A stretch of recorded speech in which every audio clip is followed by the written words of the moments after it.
If anybody's out there, give me a break. This is a fly by the seat of your pants wild hair operation at the moment. Not all the time, but most of the time, I guess. I'm doing a live stream. This is Jerry Diamond with How to Get Out of Babylon. Oh, I'm sorry. Back up there. Good morning, good afternoon, good evening, YouTubers. This is Jerry Diamond with How to Get Out of Babylon. Okay, there we go. Now we're better. Okay, we got to turn the thing around. We're going to have a word from the watchfire. If I can get everything set up. Okay. No glare off my fancy schmancy PJs. I just went outside to see what it was like outside. And thought, see, it's pretty nice. I'm going to go start a fire somewhere. I don't know where, but I'm going to start a fire. So I brought out some trash and threw some wood on there and threw some leaves on there. And I got some sap. What do you call it? Sapwood? Pine sapwood. Smells great. Oh my gosh. Phenomenal stuff. Okay, let's get moving, dude. It'll take 13 minutes to stand up this time. Come on. Oh. Crazy stuff going on. Oh, don't do that. I had one of these butane torches start leaking out the back. With flame coming out the front, the thing started leaking out the back. So I got on eBay and they told them about it. And they refunded the money. I said, how about you refund the money on the other one? Because that way I'll just throw it away. But okay, here we go. Wish I could set this up. I did one time, didn't I? If I had a can or some stuff in here, I could do it. A box, maybe. A rock. Do not drop the rock on the ground, though. Last time I dropped it, fell out of a chair and it broke the lens and the face in two places. I got a piece of wood to fit in there. In the cup holder. I'm going to improvise, adapt, and overcome. Okay? That's the plan. You better be ready to improvise, adapt, and overcome if you come out here. We're going to be flying by the seat of our pants quite a bit. What does that look like?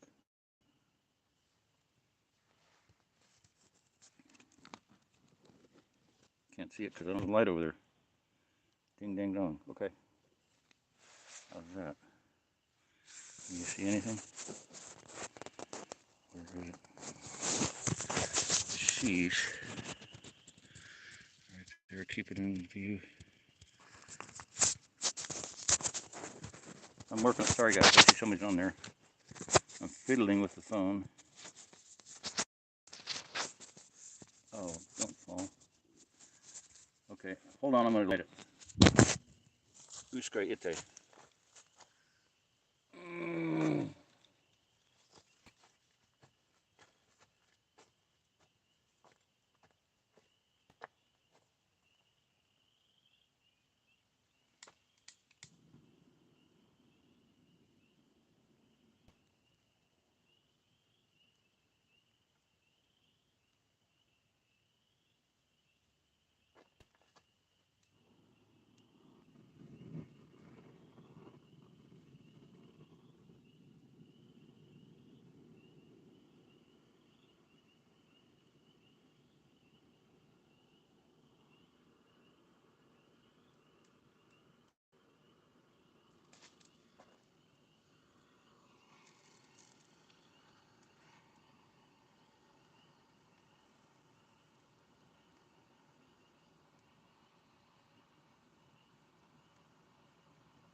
Okay, I got it going. Well, maybe it should take, hopefully.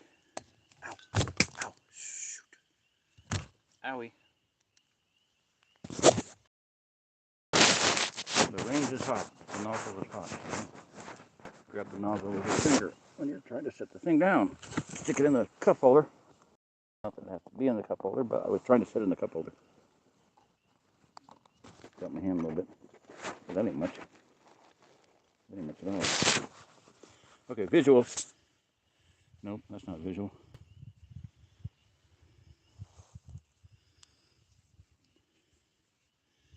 Could have had my headband. The headband, those things are cool. I think I showed you that. That light that came out to the right is a solar panel light over on the man cave. We call it the man cave. It's a shipping container storage shed, tool barn, blah, blah, blah, whatever we're going to call it. I think that's going to hold. I got one more stick here. I can stick it in.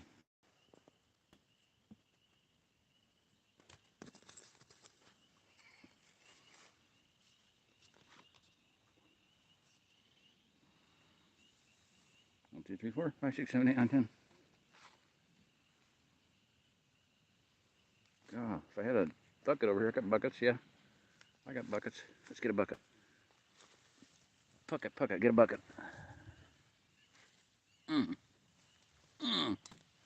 2, 3, 4, 5, 6, 7, 8, 9, 10. Come on. Oh. Need the core. Trish has my core. Oh, shoot.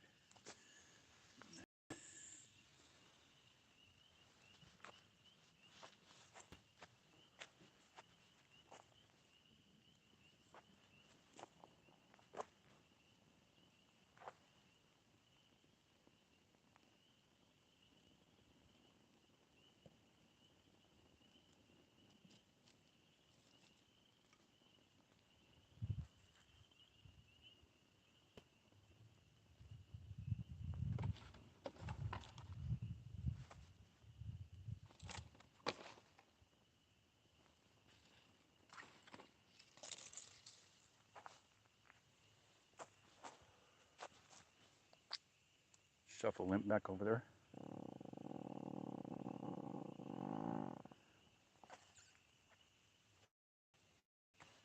We used to call them Rocky Mountain barking spiders.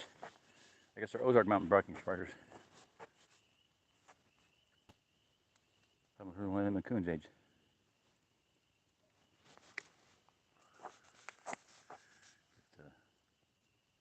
Break it up. I'll probably have a problem with fire. It's pretty wet. Pretty damp. Get up there. Get up there.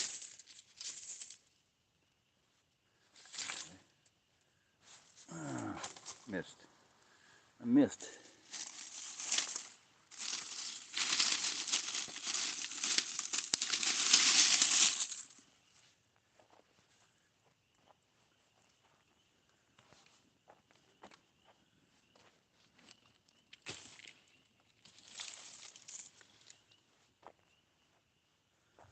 Bucket.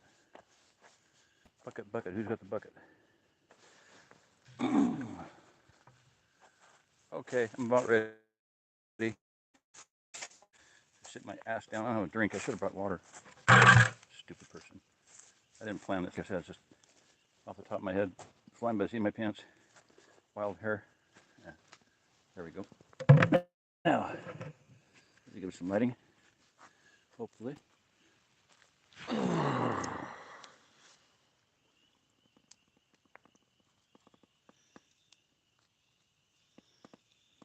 This is a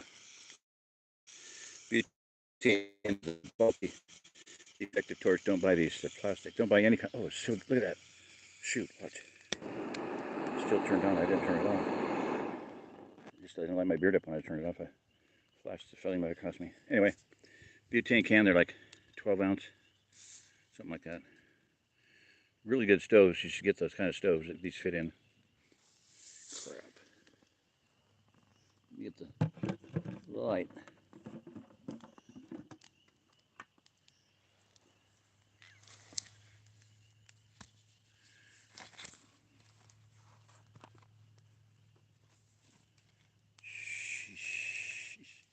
Sheesh, where's the light? There it is.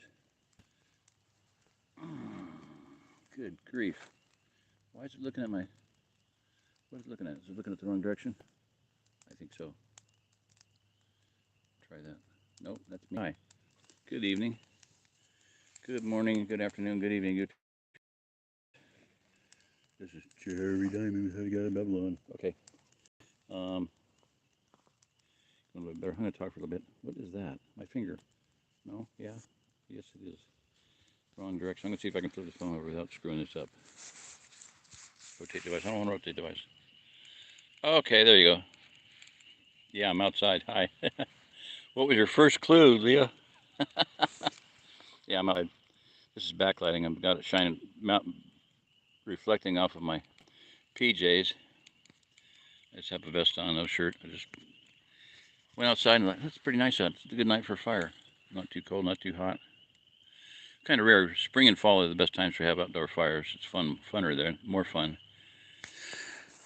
I probably will not have good English tonight because I'm too tired and goofy and wired, and I didn't eat nothing today, which is no big deal. I'm doing OMAD, right? Everybody knows what OMAD is. What's OMAD, everybody? Turn it around. Oh, there it is. Okay, now I'll put this on. That's on flood. No, it's on spot. Flood. Yeah, I'm gonna put it on spot. So you can pick up my little. See the orange on the tree over there, right in dead center there. I'm gonna turn the other one on. Right there. You know it's too bright. I think the problem is I'm not directly at it. I didn't quite get them on, so they reflect back at me. I should have. That's like a warning sign. It's a finger. Okay. Ah, crap. I'm not gonna stand up. I don't know if you can see that or not. Maybe if I turn the bright light off, turn it on maybe. There you go. See, it's giving somebody the bird. I was in a bad mood when I put that in there, so I just made him flip everybody off that wants to come over here, except for Haley, except for somebody that I trust at my back. And there ain't nobody right now. So sad. So sad. But I'm excited. A lot of good things going on. Fiddle-dee-dee, Millie. I figured out why nobody answered my question the other night because I went, what do you call it? It squirbled and gerbled. It buffered, and you didn't hear me say it. I asked, I hummed a tune, and I said, what movie is this from? What is the scene, and why does it mean something to me? And I told the story about when I was doing it. So I'll do it again. Do do do do do do do do do do do do do do. Do do do do do do do do do do do do do. Might have the last line or two wrong, but it means a lot to me. So I was telling the story about when I had a friend that said, you know, I pray for people and I have a really powerful prayer life. I said, well, pray for me. And he goes, well, I don't know if you want me to pray for you because if I pray for people, their lives turn upside down. I said, oh, pray for me. That was a Monday. Tuesday morning, 10 o'clock, my wife comes in, slapped my foot and said, I'm going to be gone for 5 hours. When I'm back at 2, I want you out of here. And within 2 weeks, I want everything you want out of here. I'm like, okay. I guess my life turned upside down. It's all Greg's fault. Thanks, Greg. No, seriously, thank you, Greg. Because what's happened is, you know, it's been, I want to address one thing is that when something bad happens, thank Father for it. Be thankful. It says in everything, give thanks. You know, Bill get around here, he'll lose something, he can't find something, he'll get really mad and getting on Shirley's case and implying that somebody stole it and I'm going to lock everything up and blah, blah, blah. And I said, why don't you just pray about it? I'd rather complain, was the reply. And I'm like, I said, it says, pray without ceasing, and everything give thanks. I'd rather complain. I actually quoted that verse, and that was his reply, was, I'd rather complain.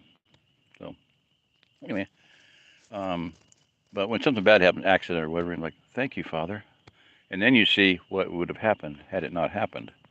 So one day I was, you know, thinking, I was like, wow. I said, thank you, Father, for the fact that my wife has been so hard and so opposed to my ministry and things. And immediately it was like, I am so much stronger than I would have been. And I'm stronger now with all the 7 years of hell I've gone through. So thank you, Father, for everything that's happened. Thank you, Father, for everything that's happened. Everything, some battle happened like this. One woman offered me to pay off the Airstream, pay the trailer off, you know, $3,000. And then the next day withdrew the offer. And I was like, oh, I literally got on my knees, which is, I don't do too often, but because I just don't have a place to do it. But at that time, I was at the farm that I bought with the woman over there in Fairgrove. And got on my knees and I said, Father, thank you for everything that's happened. Thank you for how it happened, the timing. Because what I saw was there's a sequence of events of timing that had to happen for her to get mad at me. very specific sequence of events that happen both in a minute or two of each other. So when I see that happening, I know that God's at work, because I see providence at work. Timing is critical. A lot of time, all I've got in my life is hints and, time stamps on email, or 333 or 444 or 555. Yeah, one morning I woke up 333 and I took a screenshot, and I woke up at 444 and took a screenshot and looked up verses at chapter 4, verse 44, that type of thing. 555. And then so I was like, well, there ain't no 666. How did I say that? Oh, you can't have 6 o'clock and 66 minutes. I said, you can't have. There's no 666. And immediately I felt in my heart, 666 is judgment, and that's why I gave you a 333, 444, and 555. Anyway, it meant something to me. So what am I saying? Be thankful in everything. So another thing is a way to find things. I'll lose something. Like 2 days ago, I realized that I did not know where the lock for the airstream was. I have a really heavy-duty hasp lock that you can't get in from the outside. I think I showed pictures of it one time. Those big, heavy circular locks, but it's surrounded by the thing on the door and the thing on the trailer, the thing that you attach to the wall for the rest of the hasp. Say it makes it the only place to get at it from the bottom to put the key in. There's a very narrow place where you can put the key in. That's it. You can't get at it with a grinder. You can take any lock off in a minute, with a torch or a grinder. But hey, it's a measure of security that is very unusual.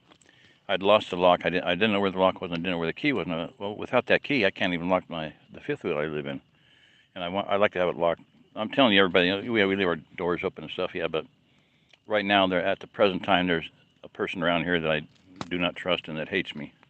So anyway, I realized I didn't know where the lock was and didn't know where the key was. And you try to be calm, and you go, when did I last use it? And I could not remember when I last was in the trailer. I knew it was during the snow because I left it open. I deliberately did not lock it because I'll just be back over here. So I just left it open and put a thing up against the door, which is how I kept it shut for like 3 years before I actually figured out how to fix the lock correctly.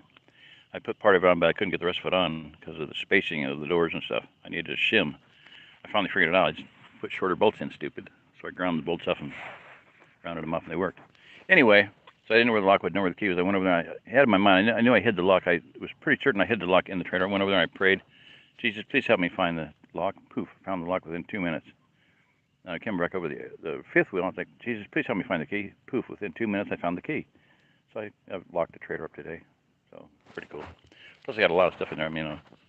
Guns, and I've had too many guns stolen. There are people around here that, relatives and people that people trust, that they shouldn't trust, and that they steal stuff. So anyway, long story short, got it locked, and I'm just jabbering. So, but be thankful in everything, and pray.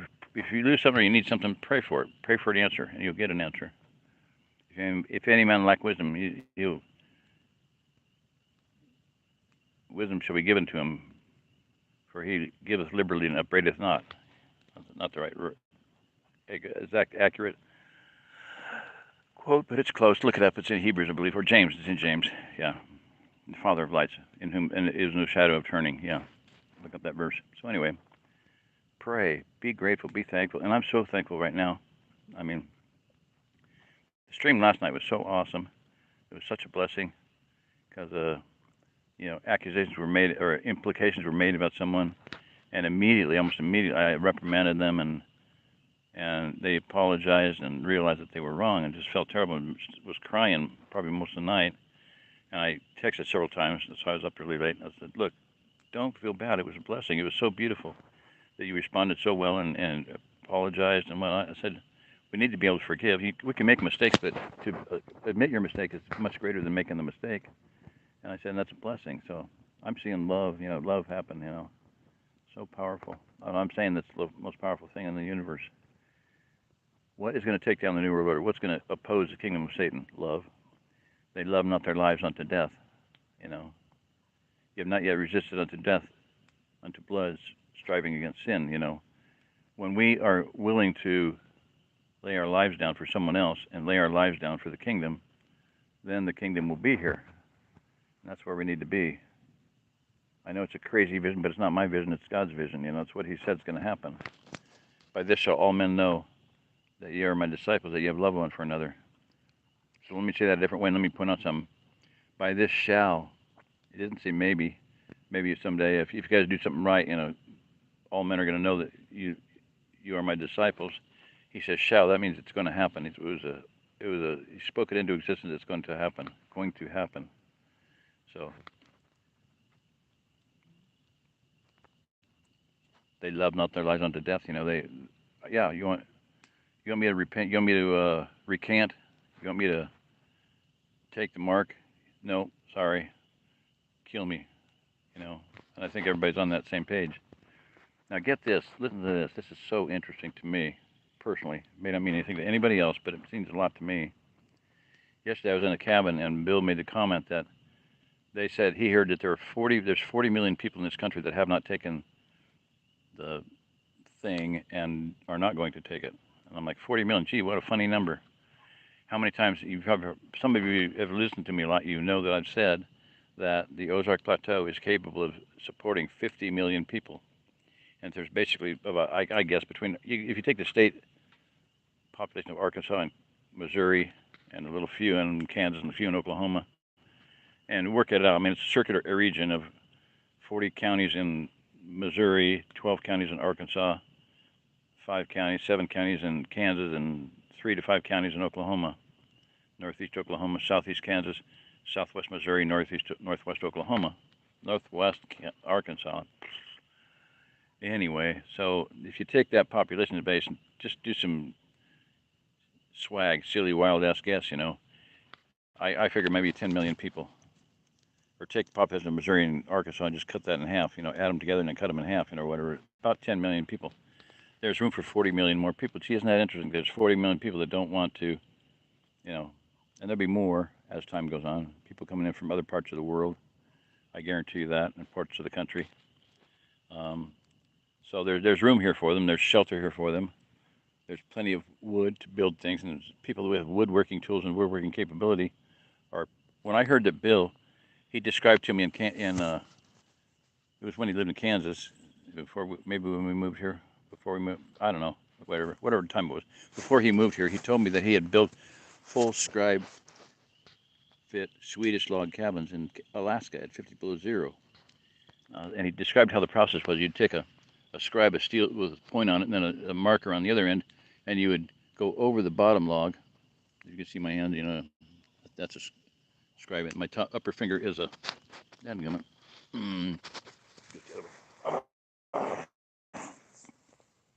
scribe, right? Like a devil's horn thing. I'm not making it. So the bottom one, you're going to go over the bottom log, and the top one is going to make a mark on the upper log, and then you carve out the upper log so when you lower it down onto the bottom log, you can't fit a piece of paper in there.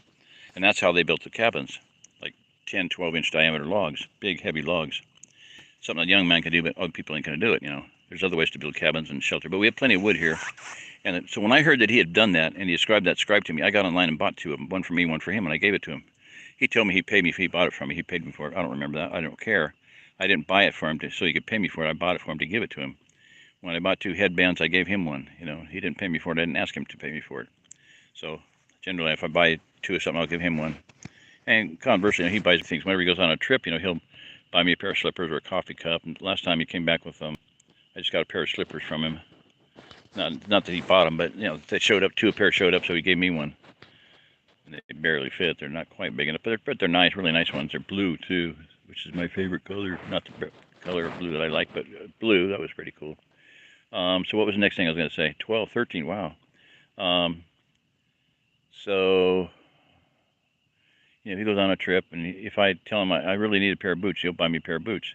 So one time I was at a thrift store, and they had oh my gosh, 13, 15 pair of boots for $5 a piece or something like that. Or maybe they were less. They were half price, half of 5. I got 2 suitcases. I bought 2 suitcases and stuffed them full of boots, and I gave him as many as would fit him. His feet are a little bit smaller than mine, so I was buying them to fit me, not him. But I knew someone would be too small for me, so I bought them anyway. I gave him a pair or 2 and tennis shoes and things. So we bless each other. The kingdom of heaven, the economy in the kingdom of heaven in here is going to be like this. It's going to, and I've had 2 people say this to me. I'd say to them, I don't know how I can ever repay you for all you've done for me. And in tears, Tammy, the midwife that we moved down here so I wanted my wife to be near a midwife, with tears in her eyes, she said, "I don't know how I can ever repay your family. What you've done for me." She's just so touched, you know. And John, here, mechanic, one time I said, "I don't know how I can ever repay you for everything you've done for me." He said, "I don't know how I can repay you for everything you've done for me. It's not how much I can get from you, how much I can steal from you, how much I can con you out of, how much I can, you know, be angry with you about, but rather how much can I love you, how much can I bless you, how much can I give to you." That's what the kingdom of heaven is going to be like. And in the book of Acts, it says, they had all that they had all things in common, and everybody had that which they needed. And if there was any surplus, it was given out to other people. So, and think about this: in Russia, when the Russian economy collapsed, did they have food riots? Did they have people pillaging in the streets and stealing food from everybody? No, they had so much food grown that they traded. I got 2 tons of turnips. I got 5 tons of potatoes. I'll give you a ton of turnips for 2 tons of potatoes. Sure, okay, that's a good deal. They traded, they bartered, and everybody had plenty of food. So about 80% of the food at that time was grown on family farms, dachas. The Russian word dacha, D-A-C-H-A, dacha. Or you say dacha or hardcore, I don't know, dacha or dacha. And I love Russian, a beautiful language. The word dacha in Russian means to give. Our American word farmer is to take, to tax, to take, to steal. So our American farm concept is quite different from that in Russia. And there's a whole bunch of Russians here building dachas, which I think is fascinating and incredible and amazing. Not incredible. It's not incredible. Incredible means not credible. Incredible means to believe, right? So incredible means not believable. It's totally believable. What are the chances of this happening? With men, 0. With God, 100%. What are the odds that there will be hundreds of Christian Russians in the Ozark Plateau in Springfield here because of the fact that they had many prophets in their groups that the ocean levels are going to rise and they had to go inland into higher ground from the state of Washington? I had one of them say that to me. I told you before already. Alexander the Great. So you're named after Alexander Solzhenitsyn? No, I was named after Alexander the Great. I said, well, you're named after Alexander Solzhenitsyn. You weren't named before him, therefore you're named after him. He did not laugh. It was not funny. He didn't like my joke. He said, no, I was named after Alexander the Great. In my family, for generations, every oldest son was named Alexander the Great. And when my older brother died, my family had another son. That's me, and I am Alexander the Great. So pretty cool. And he said, I used to stand. He was standing like 3 feet from me. We were both standing up and looking eye to eye. And he said, I used to stand on the shore in Washington, and I would look out at the ocean, and in the back of my mind, I could see the ocean levels rise. And I knew I had to go inland and to higher ground. So 2 days later, that was Friday, yeah, Saturday. The next day, I was at a fellowship, and I told my friend about that, and he goes, "There's hundreds of Christians in Springfield, Christian Russian who say the same thing because they have multiple prophecies in their groups that the ocean levels are going to rise, and they had to go inland and to higher ground." I'm slurring a little bit. Sorry, I'm tired, and so very exciting. So anyway, because of what happened last night in the stream, finally I didn't even get out of bed today until just now when I came out here. I don't know what time it is now, but y'all know that. So I called the person that had the issue with another sister, with a sister there, Lisa, Ozark Journey to Self-Sufficiency, and made some accusations. And I said, hey, that doesn't fly here. You can't do that. False accusations are not good. And so because of that, I just felt really led to call her and talk to her, because I knew she was felt very guilty. She was crying part of the night last night, and I kept writing her about 3 times. I was up to like 1 or 2 or 3 in the morning writing, texting people, wrapping things up, wrapping up the loose ends. They say the job's not over until the paperwork is done. You especially are aware of that when you're in the bathroom, when you're in the little room you're out doing the business behind you. Okay, so anyway, go ahead, laugh, Jen, laugh. Okay, so anyway, I was just tying things up. I texted her several times and sent the whole conglomeration of text to somebody else, see other people. I felt I wanted to understand the story, but I just felt just a sense of just beauty and love of what had happened. And so I called her and we talked for, oh gosh, I haven't even looked at. I still have not. If Ed and Jen, if you're on, Let me see. I still have not gone back and looked at my what do you call it? My thingy. What do you call it? The time of our call the other night. I don't know how long it was, but it was long. We talked for a long time. So anyway,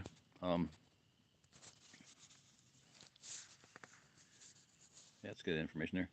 Okay, back to that. Yeah. So I haven't still looked at how long you guys were on the phone with me, but it was quite a while. It wasn't the record. It wasn't 8 hours by any means, but it was a good chunk of time. So tonight I called and I realized this gal and I could talk all night long. I said we could talk till the second coming, and we could talk until next week, like Ed and Jen. We didn't have to stop. You know, if my voice wouldn't go, which I don't have any water out here, by the way, and I don't have any way to get any water up to run back over there. So I might have to wrap this up. It's 31 minutes already. So anyway, yeah, it was interesting, but I was on the phone with her, so we covered so many topics, and it was a super blessing because a lot of it was health related. Her husband has health issues, and I have health issues, and she helped me, and I helped her. I think we can help her.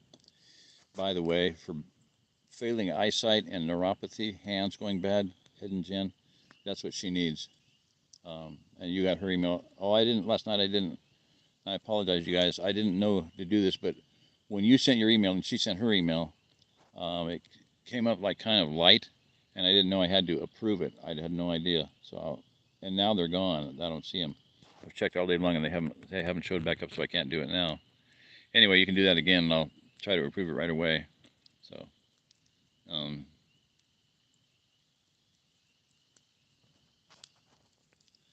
anyway, yeah, you guys are going back and forth about realtor. Yeah, Jack gave some good ideas. Do that. Ray gives some good ideas because he found land here.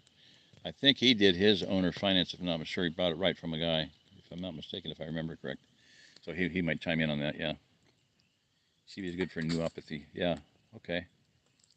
Yeah, if you have a brand or something, I know you guys sell that, but if you have a brand, let me know. Let her know. And the thing is, here's another woodworker guy like Jim and Linda out in Florida. Jim says he's got every woodworking tool in the world. And this guy is with failing eyesight and his hands are going bad. He's like feeling so worthless and so helpless, and he wants to get better before he comes out here. I said, no, get out here and then get better.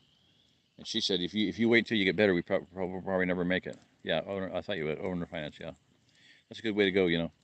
This is the thing about people think you gotta have land before you go. No, you can just come out here and drive around. Ray, did you buy that land before you moved here, or did you come out and drive around and find the land and buy it? I think that's what happened. So especially if you're in an RV, you can, or a camper, you can camp in a forest, and because you can drive around and find land. You might walk up to the property and it's for sale, and the people want like maybe a tenth of what it's worth. That can still happen. I will speak that into existence. That can still happen. We met a family from California at the Scottish Festival in Buffalo, Missouri. They had bought a 10-acre farm. It had a mobile home on it, was the home, and they said, we're going to have to tear that down and get that out of here, and that's going to cost us a lot of money. So they bought a 10 acres with a house on it that they lived in for quite a while they built the house or fiddled around or whatever, for $14,000. We paid 20 for ours, but they paid 14 for theirs. But we had more infrastructure on ours. We had a house, a concrete house, basically a walkout basement with a roof on it, and earth burned no less. Circular drive, 2 springs, 2 ponds, um, 3 streams going through it, 2 ponds, a stable, a corral, well house with a well, a good pump in it, and we had to replace the pressure tank because the people stole it when they left, and they knocked the end of the house out to use it as a garage. So that was devalued the house. So the bank had it appraised. It was appraised at $20,000, and we bought it for $20,000 and paid it off in less than 1 year. So it can happen. You can do it. It can happen. You can build any kind of home for what you make in 6 months.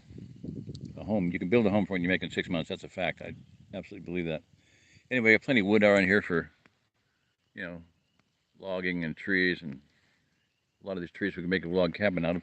There's a way to soldier logs. It's vertical logs. You build a holding structure, and you just put logs in vertical. You build a frame, and then you attach the logs to it vertically. You just flatten them off on both sides, and it's called soldiering. When they're standing up that's like you're a soldier standing up to salute.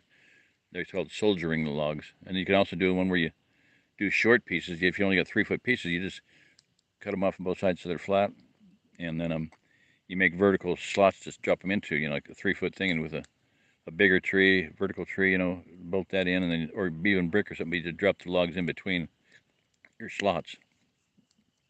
So, okay, I'm going to check the comments, and then I'm going to probably wrap it up here because my voice is not going to last much longer. North in Pennsylvania, yeah. You should have come out with the gal that came out here. It's too bad you didn't do it come at the same time. That's another thing is people can come out at the same time in convoy. You know, there's a person here that's from Pennsylvania, Layton, Pennsylvania.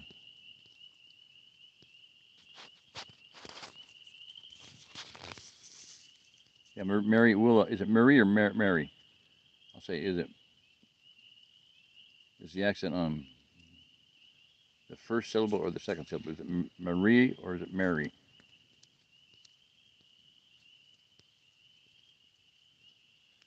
Yeah, I love doing this. I just love being at a fire.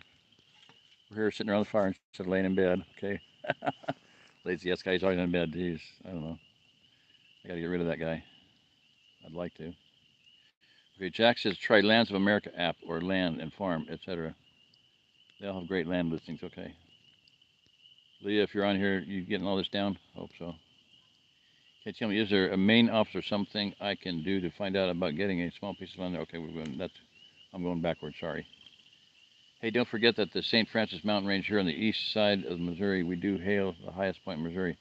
Gee, thanks a lot. Yeah, we're going to forget that. I'm going to forget that. I don't want to know that. Simply Jan Homestead. Hello, Jan. How you doing? Bless you guys. Oh my gosh. Let me tell that story. This is a couple that came out to Missouri from Texas. I think Austin area, if I'm not mistaken. They moved here, bought a farm, beautiful little place, within spitting distance of me. I mean, right within spitting distance of my family farm. Right by Amish land, no kidding. Right, really, really good night's sleep right by Amish land. So you can just drive over there and get your eggs and things right from the Amish, directly from the Amish, you know. Anyway, um, so blah, blah, blah, blah, blah, blah, blah, blah. Let me go back to the top here. Are you outside? Yeah, I'm outside. Good evening. Yes, he's outside. That's his bedroom. You smartass. Cowboy conscious community. That's his bedroom. Yeah, that's my bedroom. Taps. Okay. Kenneth, what does that mean? Looks like a nice fire. Yeah, if I had more wood, I'd put more wood on it, but I don't. I'm not going to waste time doing it. Campfire chat. Awesome. I love campfire chats. I really, after talking to Zimbabwe Zach for like 6 hours, I don't know what it was, maybe at least 3 hours, 2 hours minimum, bare minimum of 2 hours, 3 hours maybe. I was like, I told her, I said, you know, because she was asking me questions about stuff that was, you know, been concerned about the kind of people out here, and I gave her answers, and she loved it. You know, she was just eating it up. I said, you know, I've envisioned the history of Israel and all that stuff I've talked about on some of the other streams. You know, Judah, Perez, Zerah, Zedekiah, Jeremiah, T. Tephi. But one thing I mentioned to T. Tephi is that when we had our first baby, our child was a girl, and we had just watched Anne of a Thousand Days about Anne Boleyn, and so we wanted to name her Anna Elizabeth, or we were going to name her Elizabeth. And my wife's brother was like, if you name her Elizabeth, I'm going to call her Elizabeth for the rest of her life. Well, about 20 years later, I'm at his church. He's the alpha male, you know, head honcho. And the little girl walks by and he goes, hey, Lizarbeth. I was like, what'd you call her? He said, Lizarbeth. Her name's Elizabeth. I told you I'd call her Lizarbeth. So anyway, we named Anna Elizabeth after Anne Boleyn and Queen Elizabeth, her daughter. I'll never forget like she's about to be beheaded, and she said that my daughter will come and reign, and she'll rule a greater England than any of your bastard sons could ever rule. Just so charged us, so we named our daughter Anna Elizabeth. Her middle name's Elizabeth, so you couldn't use that. Anyway, my latest granddaughter's name is T. Teffy, who is the queen in Ireland, the first queen of Ireland, and not the first queen, but the queen that went there. She's Jeremiah's great granddaughter, and he took her to Phanis in Egypt, which means city of the Hebrew princess, and then to Ireland. And of course, I told you before, the monarchy in Ireland came into bloom in full roar, as I'd say, secular historian source, not Christian historian, not biblical historian. So anyway, my youngest granddaughter's name is Tia Teffy, So, but looking back, every single one of my granddaughters, and there's 10, I don't know, 1, 2, 3, 4, 5, 6, 7, 8, 9, 9 granddaughters. Every single one of them is named after a queen or the progenitor of a race of people, or a nation. The most, the weakest one there would be, I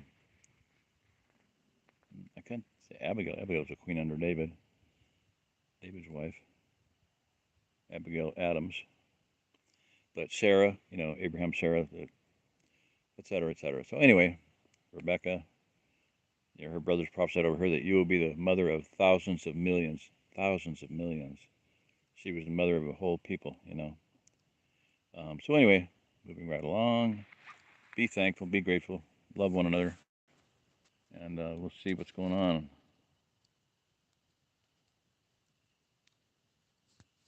Watch your back, yeah.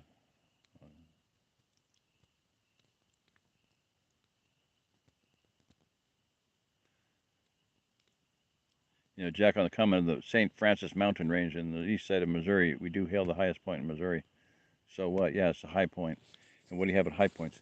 Spiritual wickedness. Until the day when the good angels take over, it's pretty much a stronghold, and you know that. She's living on Meth Mountain. I mean, I know the woman who's a postmaster general over there. She came from Austin, Texas, to the Ozarks. What a shock, right? And she sees these thousands and thousands of processing all these things, these Social Security payments and SSI payments and whatnot. She asked somebody, "How come there's sure a lot of people here that work for the government?" And everybody there started laughing. She goes, "What's so funny?" And they said, "They aren't working. They're getting paid not to work. And they're cooking meth. So yeah, that's where they get their money. The government's paying them to cook meth. Pretty sad, pretty sick, but that's the way it is. Until the time when the 1%ers get in there and wipe it out, clean them up. It's like Mary, but my full name is Mariana. The short is Mary, but it still sounds like Mary. Okay, thank you for that, Mariana. That's beautiful. And what is Nigeri?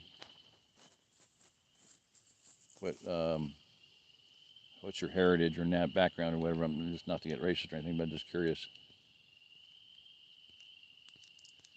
And then Ray says, it's not true that all are sold. Visit local stores and restaurants. They have bulletin boards and magazine newspaper racks. There's always something. Absolutely.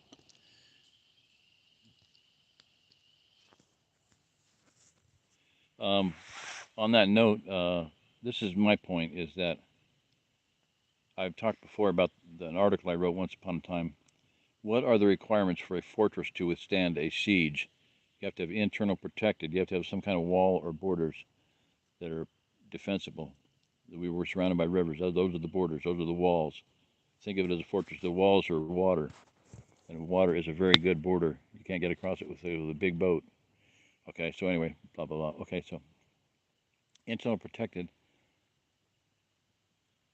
food supply, internal protected, water supply, internal protected materials for building, and internal protected source for energy, for heating and cooling, energy, electrical energy, wood powered energy, whatever.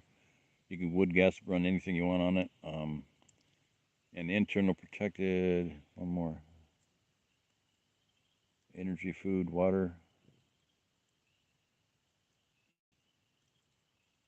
Oh, come on. Terrain is defensible, and we have all those things.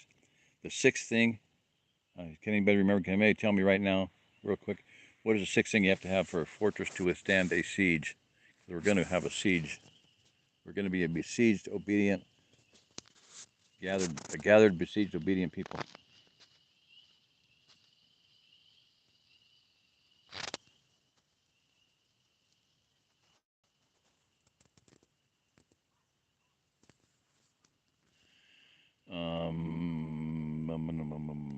Ocelli, share. What's going on there? Ocelli at 30,000? Are you kidding me? You sell them? I know a guy that wants to, build things out here, get to the Ozarks and build, and he knows he can get shipping containers full of solar panels, shipped over. So that's awesome. I'd like to talk to you more about that. I could use one or two. Okay, what was I talking about? I asked a question and then I got off another topic. Um,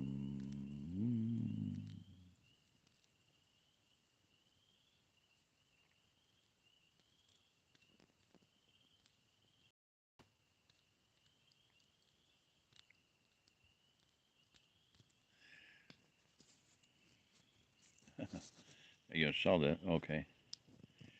What do you mean you have access to them? If you installed them and sold them, so they don't own them anymore. You don't own 30,000. Is that correct? Okay, back to my what are the six things? Can anybody throw that one out real quick? What are the six things that you need for a fortress to withstand a siege? Throw that at me quick.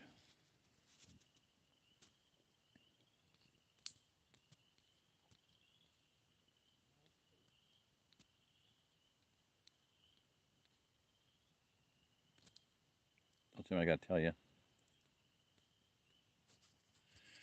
Okay, so the sixth thing you need to withstand a siege is enough occupants, enough manpower, and we don't have that. We're nowhere near to that. And I think we need about 50 million people, which oddly enough, I talked about that earlier, that there's 40 million people that haven't taken the vac, and I think, that it's going to come down to we need more people here. I'll say this, Mary, and everybody else. This region is basically still empty. It's virtually empty because every 40 acres back during the Civil War era, there was every 40 acres across most of America was a farm. So anywhere you go out here, I mean, there's a place here where you could get out of if it was a snowstorm and you weren't careful and you got out of your car during the snowstorm, you could fall right down a well. Between the fence, the barbed wire fence, and the road, there was a well, and it's just that's like that. That was where the original well was. They just happened to build a road, and oh well, we don't really need that. Yeah, people are our greatest resource, our most needed resource. We have everything else. We don't have the people. So that's where people get mad at me. I had a friend tell me, "We don't want people here. Don't invite people here." And I'm like, "Dude, whose land is it you live on?"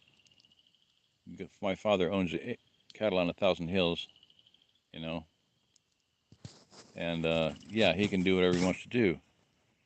And one friend of mine said, God spoke this to him. He said, "I am moving pieces around on my chessboard, and I don't care what the pieces think." So when somebody says, "We don't want people here," well, too bad. Get used to it. God has been bringing people here for 20, 30 years. In fact, you came here this guy had come here from Washington. I told you that story before. I'm not going to tell it again now. So, yeah, well, Shelly, if you could draw out some pricing there for people, Mary and Jack, me, whatever, um, let me know. Okay, so anyway, that's cool. My voice, it's getting chilly too. I mean, the breeze is kicking up, wind's kicking up. So I'm going to quit this. Sorry, the fire's not out yet, but oh well. Or I could pop the phone up and throw some more wood on it, but I can't get close enough to really stay warm. I got to fix this up better. My back hurts too. All right. Well,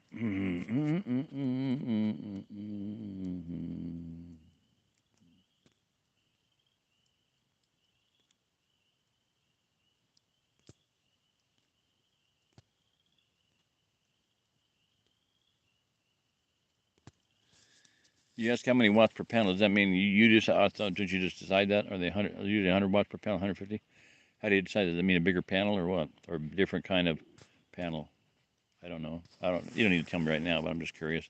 I always got to suck in information. That's why the phone calls go on so long with people like Ed and Jen and Deb, then Bob, always Zach. It's like, okay, well, yeah, okay, yeah, something else. Oh yeah, I want to hear that. You can't hang up yet. No, I got to go. I'm tired. I'm hungry. I'm hungry. I'm sore.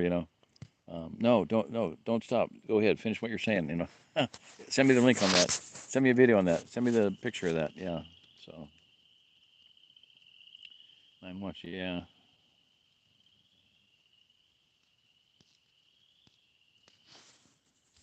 Um, what's the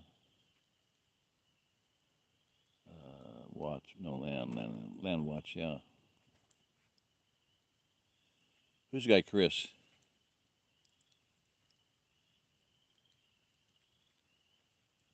Most of those land watch type of things, they're. I mean, like the instant acres is sketchy. I think pretty sketchy. I think the best of the ones I've run across like that the owner finances Homestead Acres, Homestead Crossing. They're the best. They're out of somewhere over there where I went one day. If anybody's familiar with Chris and Joe and Chris, they used to be called Ozark Off-Grid Family. When Rock came out, we almost got to their place, but I couldn't get there because I didn't have a four-wheel drive. And they walked away from everything. And maybe they didn't. Maybe they sold it. Maybe they came out. You know, maybe they. I don't know what happened with them. They disappeared. I think they might. Hopefully, still out there somewhere. I don't think I ever got back on YouTube. I haven't found them yet. But they, you know, they built up a lot of infrastructure, their house and whatnot. And they, you know, you got to either sell it and dump it, or somebody's going to not give you what you want for it, or the company's going to take it back over. If you get too far behind, then they repossess it. One couple, I talked to this lady. They bought 5 acres, $20,000, something like that. I don't know.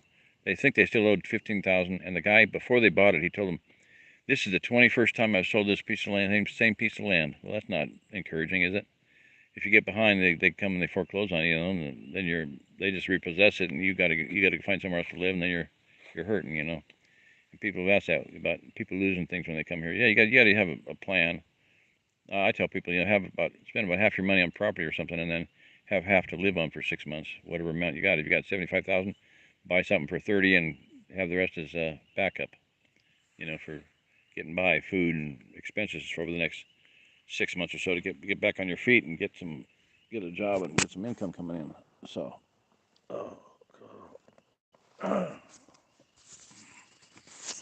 I think we've pretty well covered a bunch of stuff here. So I'm gonna probably start saying goodnight to everybody. Homestead Crossing, yeah, that's one of the best. My 3 girls want out of the city.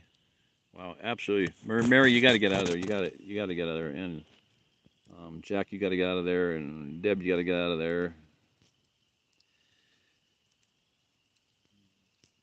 Yeah, my impression was that most panels were 100 watts. Yeah, I'll take the scratch and dent for sure. What about flexible? Do you have any flexible ones? Those are so cool. I love those. Do you sell the ones that you put on that are designed to go in between the ribs on a metal roof? Those are awesome too. They're flexible. Any problem with that? All right, all. I'm going to say good night. I think we've had a good stream and good information flowing back and forth. So you better keep packing. That's something, Mary. Pack, lighten your load, get rid of stuff. Rocky's doing that right now. Dave, I've known from Dave for a while. I wrote him today and asked him what was going on. He's in Texas. Rock's in Colorado trying to get out here. What's going to happen is more and more people are going to be coming out with resources, and it's going to get synergistic. It's going to go exponential. It's going to go, we're going to hit critical mass, and also we're going to have this nuclear reactor thing going here. Wow, yeah, that's so awesome. So, good night, everybody. Thank you. Low battery. Okay. Low battery. Low battery.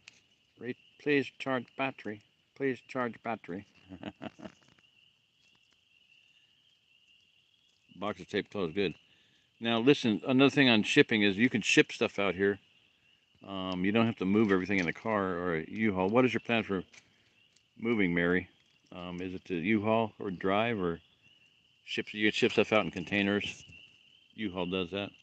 And they have a facility in Springfield where you can ship them to it, and then you can store everything there until you get around to getting it, you know, or picking it up, or having them deliver it, put it back on a trailer and deliver it to you. So that's a possibility. 2 or 3 people have done that already on my advice, and they've worked out great for both of them.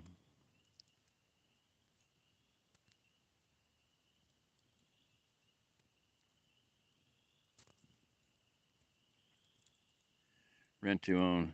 Well, that's basically what you're doing when you're doing any owner finance. You're renting it until you pay it off, or you get enough where you. With Ben Zitting, he's the one that was doing it for a long time. If you paid on it for 2 years and we're up here on your payments, he would give you the title or something. So that's pretty cool. One thing cool about him was he had a guy one time got in trouble with drugs or something, and went to jail. Got out of jail and he came back and he said, I cleaned my life up. I said, I want to buy land again. And Ben said, look, I haven't sold it. It's still there. If you want to buy it, let's just say you pick it up right where you left off, and not going to cost you a nickel. I think that's pretty precious. So.